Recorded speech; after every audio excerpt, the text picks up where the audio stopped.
मित्रों, आपका अपने YouTube channel AGM study point पर स्वागत है। आइए आज हम लोग क्लास 10th के मैथ का वस्तुनिष्ठ प्रश्न को हल करते हैं, ऑब्जेक्टिव टाइप्स के क्वेश्चन को हल करते हैं, जैसा कि आप लोग देख रहे हैं।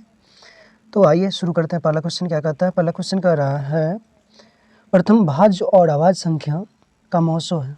तो बच्चों, सबसे पहले भाज्य और अभाज्य संख्या क्या होती है वो समझ लीजिए। सबसे छोटी अभाज्य की अगर हम लोग बात करेंगे तो वो होती है 2, और सबसे छोटी भाज्य की अगर हम लोग बात करेंगे तो वो होती है 4।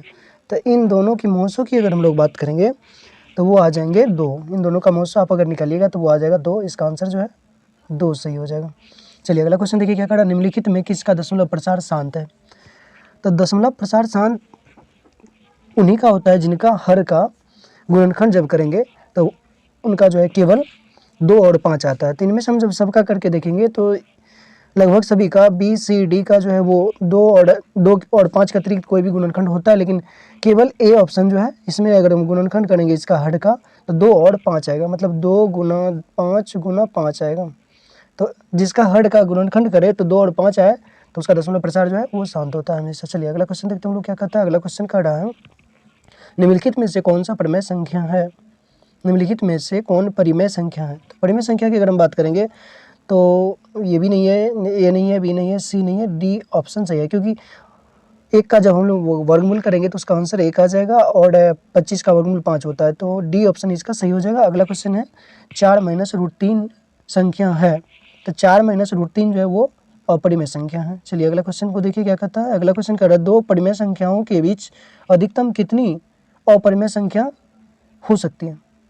देखिए बच्चों, 2 परिमेय संख्या के या फिर 2 अपरिमेय संख्या के इनके बीच में परिमेय भी अनेक हो सकते हैं और अपरिमेय भी अनेक हो सकते हैं। तो इसका आंसर जो है वो बी ऑप्शन सही हो जाएगा, अनेक आंसर सही हो जाएगा। किसी त्रिभुज के बहिष्कोण के सम्मुख अंतःकोण का योग 120 है तो बहिष्कोण होंगे। तो सबसे पहले त्रिभुज के बहिष्कोण क्या होता है वो देखिए। ये कोई त्रिभुज है, इसका ये बहिष्कोण है, इसका मान जो है 120 डिग्री है, तो इतना के मान के बराबर ही होता है ये, मतलब सम्मुख अंतःकोण का योग। हाँ, मतलब अंदर वाला दोनों ये कोण और ये वाला कोण दोनों कोण को मिला करके 120 है, तो जितना ही इधर वाला कोण दोनों होता है उतना ही ये वाला कोण होगा। तो इसका आंसर जो है वो 120 आ जाएगा, ऑप्शन डी सही हो जाएगा। चलिए अगला क्वेश्चन देखिए क्या कहता है। अगला क्वेश्चन कह रहा है 4, 6 और 12 का लौसो और मौसो का अनुपात है। लौसो और मौसो का अनुपात, लघुत्तम समवर्तक और महत्तम समवर्तक क्या होगा? तो 4, 6 और 12 का लघुत्तम की अगर बात करेंगे तो वो हो जाएगा 12, वो 12 आ जाएगा, और महत्तम की अगर बात करेंगे तो वो आ जाएगा 2। तो इनके अनुपात की अगर हम लोग बात करें तो वो आ जाएगा 12:2, ऑप्शन बी सही हो जाएगा। ठीक है। इसके बाद बिंदु 4, 4, -2 की मूल बिंदु से दूरी है। तो मूल बिंदु से दूरी की जब बात करेंगे दोनों का स्क्वायर कर दीजिए और रूट चढ़ा दीजिए। तो 4 का स्क्वायर 16 और 2 का स्क्वायर 2 दूना 4, तो 16 4 20। इसका आंसर जो है वो हो जाएगा ऑप्शन ए √120।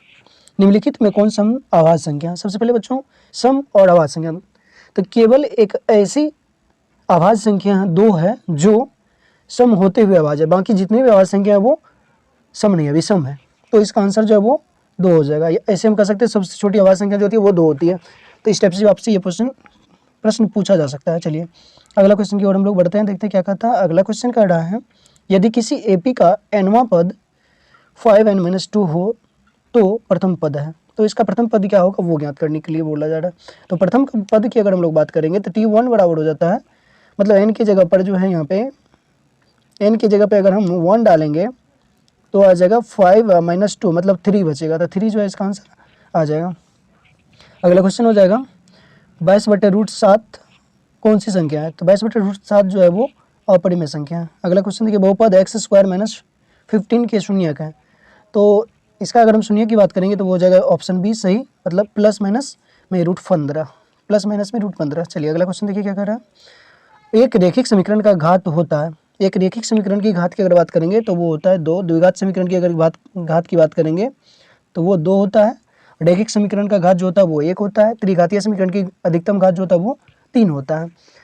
चलिए अगला क्वेश्चन देखिए 14 नंबर की क्वेश्चन क्या कर रहा है। बिना घात के बहुपद को कहते हैं। बिना घात के बहुपद जो होता है तो वो बहुपद बनेगा ही नहीं, इसलिए बिना घात का बहुपद संभव ही नहीं है।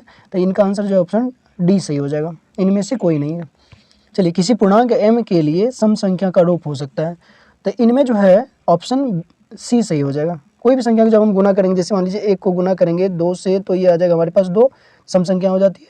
इसी टाइप से 2 को करेंगे 2 से तो 4 हो जाएगा, 3 को करेंगे 2 से या फिर कोई और संख्या से तो वो जो है मतलब इसका जो है सीधा सीधा आंसर जो है ये आ जाएगा 2 आएंगे। ठीक है, चलिए अगले क्वेश्चन की ओर हम लोग बढ़ते हैं। क्या कहता है अगला क्वेश्चन? वह समीकरण जिसका केवल एक हल हो कहलाता है। तो वह समीकरण जिसका केवल एक हल हो कहलाता है, तो इसका आंसर जो है वो हो जाएगा हाँ संगत हल हो जाएगा इसका। जिसका केवल एक हल है तो इसका आंसर जो है वो संगत हो जाएगा। अगला क्वेश्चन है a1/a2 बराबर नहीं b1/b2 तो समीकरण का हल है। तो इसका हल क्या होगा? तो इसका भी हल वही हो जाएगा, मतलब केवल एक हल हो जाएगा। चलिए अगला क्वेश्चन देखिए क्या कहता है। अगला क्वेश्चन कह रहा है बहुपद तो बहुपद 6x² - 11x + 3 के शून्यकों का गुणनफल होगा। तो शून्यकों के गुणनफल बराबर होता है cy। शून्यकों के गुणनफल बराबर हो जाता है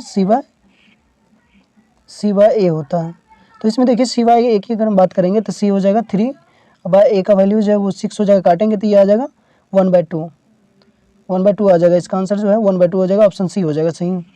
और इसी में अगर हम बात करें तो शून्यकों के योगफल बराबर होता है -b/a। तो -11/6।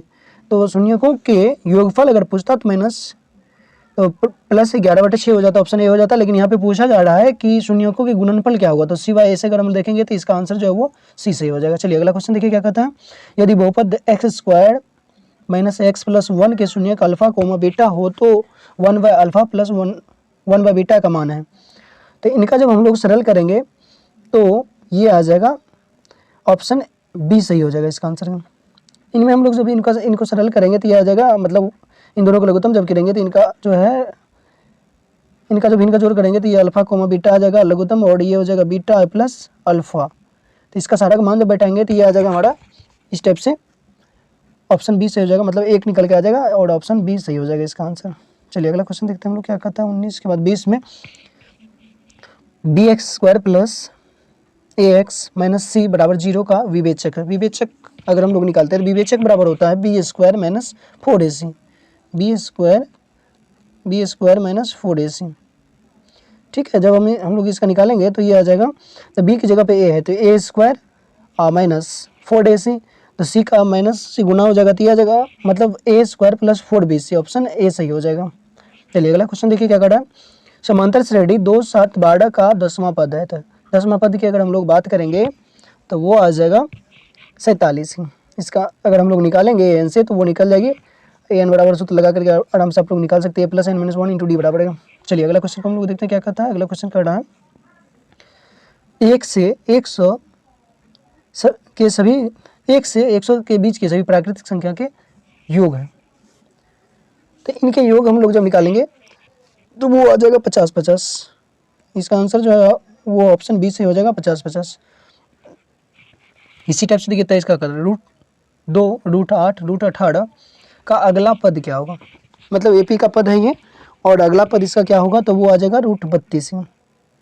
ठीक है, इनका अगर हम लोग सरल करेंगे तो ये आ जाएगा √2, फिर इसी टाइप से 2 √2 आ जाएगा, 2 √2 आ जाएगा, इसी टाइप से 3 √2 आ जाएगा। तो 3 √2 को जो हम लोग करेंगे तो ये आ जाएगा ऐसे करके, तो फिर 4 √2 आ जाएगा, तो ऑप्शन बी सही हो जाएगा, √32 इसका सही आंसर है।